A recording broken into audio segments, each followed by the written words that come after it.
Hello, and welcome to our coronavirus anxiety module. It's been a crazy few weeks, and the way we do things has changed a lot. Let's look at some tools that we can use to help build resilience during this difficult time. In this unique period of global uncertainty, it is completely normal to be experiencing a wide range of emotions. Accepting your feelings is an important step to building resilience. The simple act of naming your emotions has been found to benefit well-being. Tune into your body and notice how you are feeling. Just remember, it's okay to feel discomfort. Accepting distress is often the quickest way to feel immediately calmer. So what is stress and anxiety? The terms stress and anxiety are often used interchangeably. To develop a deeper understanding of mental well-being, it's helpful to understand how they differ. Stress is what arises when something we care about is at stake. It is the perception of threat or danger. Things that matter to us feel more uncertain, which understandably gives rise to our stress response. The amygdala is the area of your brain that is responsible for generating your body's stress response. Stress is best understood as that racing heart, sweaty palms, and funny tummy feeling your body tends to exhibit. Autostress is what happens when our body's stress response goes on for a long period of time. Like autoimmune disorders that hijack the immune system, attacking the body instead of protecting it, autostress transforms the stress response system into something that attacks the self rather than protecting it. In autostress mode, you can experience a wide range of physical stress symptoms on an ongoing basis. If you suffer from high levels of distress triggered by the current pandemic, you may continue to feel this way even after the virus has gone. Signs of autostress can include muscle tension, aches and pains, chest tightness and feeling like you can't breathe, headaches, difficulty sleeping, restlessness or an inability to relax, heart palpitations, or digestive issues. Anxiety is described as having both mental and physical symptoms. The distinction between mental and physical anxiety is important. This is because we use different tools to deal with them. Physical symptoms are what we label autostress, where mental symptoms are what we label anxiety. Anxiety is the unhelpful thinking patterns that we experience when our mind fixates on threat, uncertainty, and negativity. Anxiety can occur on its own as a response to stress, or it can trigger stress. When it occurs as a response to stress, it can intensify the stress and sometimes lead to panic attacks. Because your anxiety is your brain's automatic survival mechanism, you cannot control it from occurring. You can, however, learn how to respond so that you don't get overtaken by the symptoms. Let's review some examples of unhelpful thinking patterns. Threat scanning. This is when your mind searches the environment for what you fear, consciously or subconsciously. For example, frequently checking your body for coronavirus symptoms, or obsessively checking the news for coronavirus updates. Catastrophizing. This is when your mind jumps to worst-case scenarios, making a mountain out of a molehill. So, for example, you feel chest tightness and your mind tells you you automatically have coronavirus and your life is in danger. Or your mind gives you the mental image of losing all the people you love to the coronavirus. And hypothetical worry. These are the what-if thoughts and are typically about things that you don't have much control over. For example, I know I'm following all the guidelines, but what if I spread the virus somehow? Or what if someone gets too close to me at the grocery store and I catch the virus? Uh-oh. Emotional reasoning. This is when your mind tells you that your emotions reflect reality. Emotions are often not reliable. So, for example, I feel scared, so I must be in danger. Or I feel guilty, so I must have done something wrong. And the last one is fortune telling. This is when your mind interprets predictions as facts. So, for example, I'm going to be stuck inside for months on end, or my mental health will keep deteriorating and I'll have to go back on my meds. Think about how your mind operates in a stressful situation. Are you prone to some of these unhelpful thinking patterns that we just discussed? Learning how to recognize and reduce anxiety is an extremely helpful life skill. Let's look at some tools that can help manage it. So tool number 1 is planning your information diet. The media is fully aware that our brains are built to fixate on threat, uncertainty, and negativity. They also use this to their advantage. Most news sources are negatively biased, sensationalist, and speculative in order to win your attention. Anxiety is easily fueled by consuming this kind of information, so it is important to be aware and take control over your information diet. Think about your current situation. Which sources of information are you feeding your mind? How often are you actually doing this? If you are prone to catastrophizing, you may find it helpful to redirect your attention to the facts. So let's take a look at some coronavirus facts. Most people will only experience relatively mild symptoms. It's only fatal in about 2 to 3% of cases. And public health advice is as follows. Wash your hands with warm water and soap for at least 20 seconds. You need to do this after coughing or sneezing, before, during, and after food preparation, before eating, after using the toilet, when you come in from the outdoors, when hands are visibly dirty, when caring for the sick or the elderly, and after handling animals or animal waste. Use alcohol-based hand sanitizer as a substitute for washing hands, but please do so sparingly. Maintain a distance of at least 2 meters or 6 feet from other people. And cover your coughs and sneezes, and throw your used tissues into closed bins. Avoid touching your eyes, nose, and mouth. Okay, so how can we reduce anxiety and make this better for ourselves? Let's stick to trusted news sources. Find and stick to credible sources that you can trust and only check them once a day.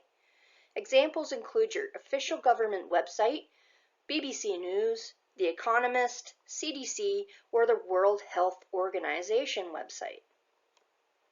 Stick to uplifting news sources. Balance out your information diet with more upbeat news briefs. Examples include kindness, uplifting and hopeful stories, positive news, recovery stories, and groundbreaking advances.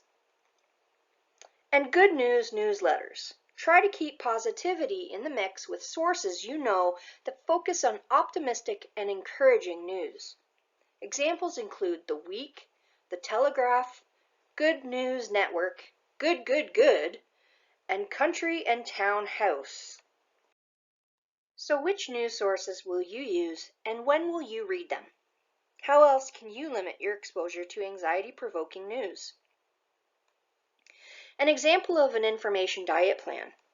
Credible news sources could include Justin Trudeau's live coverage, Public Health Agency of Canada, World Health Organization, News Ontario, Centers for Disease Control Newsroom, or BBC News. We all know that Justin comes on at 11 a.m. for live coverage, and you could choose one other news source daily for a maximum of about 30 minutes. For uplifting news sites, we could include Coronavirus Chronicles, Positive News, The Optimist Daily, Reddit Uplifting News, Good News, or The Simple Things Positive News. You could choose a couple sources daily for a maximum of 1 hour. And good news newsletters.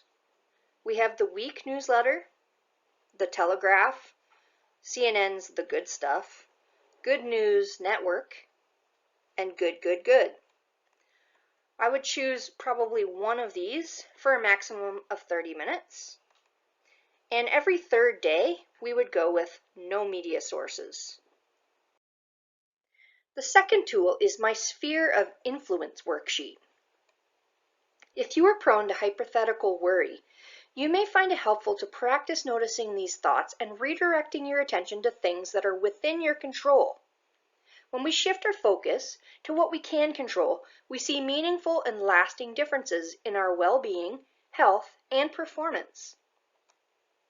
Writing down things you do have control of over things that you don't have control of is a good visual reference when you start to notice your hypothetical what-if thoughts shining through. Remember, you can't stop hypothetical worries from occurring, but you can control responses to them. Here's an example of a sphere of influence worksheet.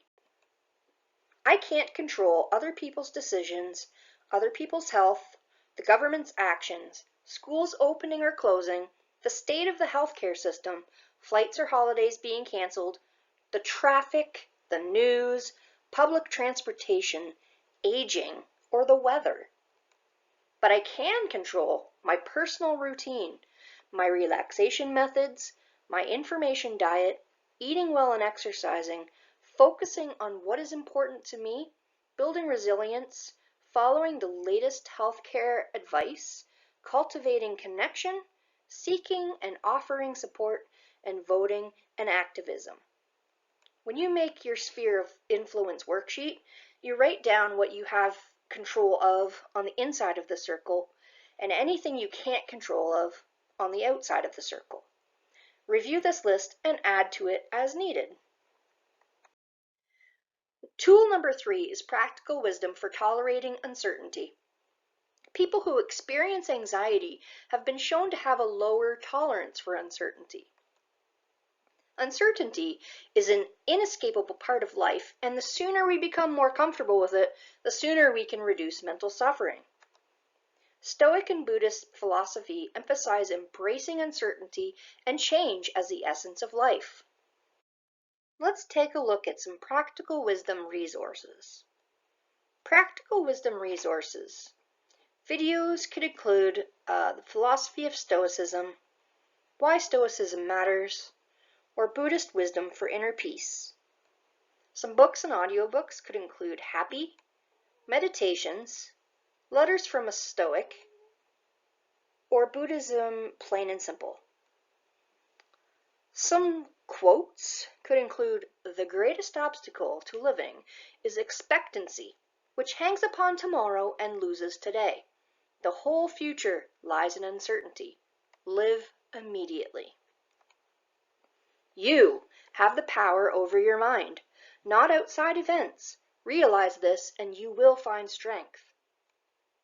Men are disturbed not by things, but by the view which they take of them. Do you have any practical wisdom resources to share? Research and create a scrapbook of your favorite practical wisdom quotes or collection of books and videos. When you notice your mind spiraling, try reviewing the scrapbook to reduce your anxiety. An example of some resources could include Daily Stoic, Common Sense Ethics, and some quotes. It's time you realized that you have something in you more powerful and miraculous than the things that affect you and make you dance like a puppet. External things are not the problem. It's your assessment of them, which you can erase right now. We are more often frightened than hurt, and we suffer more in imagination than in reality. I begin to speak only when I'm certain what I'll say isn't better left unsaid. When we are no longer able to change a situation, we are challenged to change ourselves. Tool number 4 is reducing anxiety with thought challenging. Thought challenging is a simple yet powerful cognitive behavioral therapy technique for reducing anxiety. As mentioned, anxiety is best described as the unhelpful thinking patterns you experience when your mind fixates on threat, uncertainty, and negativity. Thought challenging helps by broadening your focus to include the bigger picture. Let's review 2 challenging techniques: the ABCDE technique and the think technique. The ABCDE technique is a technique in which people can learn how to break their habits of automatically thinking negative thoughts and instead introduce affirming, remembered, wellness-inducing thoughts. Using this approach, ABC refers to how we react negatively to success or adversity, while the DE refers to how we can rethink the pessimistic reaction into an optimistic one. A stands for attention. When you feel distressed, stop. Stop what you're doing and pay attention to your inner dialogue. What's your mind telling you? B stands for believe. Do not automatically believe your thoughts. C stands for challenge. Diffuse anxiety by broadening your focus. What's the bigger picture? Is the thought fact or is it opinion? D stands for discount. Acknowledge that anxiety has been dominating your thinking and let the unhelpful thoughts go. And E stands for explore options. What would be helpful to focus on right now? What options do I have available? Challenging my thoughts with A, B, C, D, E. So for attention, I'm thinking, I'm not going to be able to cope with this COVID-19 crisis. For believe, these are just thoughts. Let's check the facts. Challenge. There are real health concerns. I've managed other difficulties in the past, such as family illness or job changes.